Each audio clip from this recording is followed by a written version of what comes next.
ഓരോ പ്രവാസിയും അവൻ ഓരോ രൂപ ചെലവാക്കുമ്പോഴും അവൻ 100 പ്രാവശ്യം ആലോചിക്കും. പല പ്രവാസികളെയും നിങ്ങൾ കണ്ടിട്ടുണ്ടാവും, പിശുക്കനാണ്. കൂട്ടത്തിൽ കൂടുന്ന സമയത്ത് അവൻ്റെ കയ്യിൽ അവൻ പൈസ കൊടുക്കാതെ അവൻ ഭക്ഷണം കഴിക്കുമ്പോൾ പിന്നോട്ടടിക്കുന്നത്.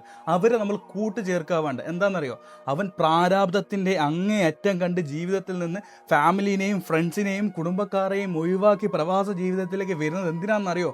അവരെ വളർത്താനും അവരെ വീട്ടുകാരെ നോക്കാനും. അവൻ ഒരു ദിർഹംസ് ചിലവാക്കുമ്പോൾ അവൻ നാട്ടിലെ റുപ്പീസ് വരെ നോക്കും, ഒരു ദിർഹംസ് എത്രയാണ്. ഓരോ രൂപയും അവൻ വാല്യൂ കൊടുക്കും. അല്ലാതെ അവൻ്റെ കയ്യിൽ പൈസ ഇല്ലാത്തത് കൊണ്ടല്ല, അവനുള്ള പൈസ അവൻ്റെ വീട്ടിലേക്ക് അയച്ച് അവൻ സ്വരൂപിച്ച് വെച്ച് അത്രക്കും കഷ്ടപ്പെട്ടിട്ടാണ് അവൻ ഇവിടെ ജീവിക്കുന്നത്.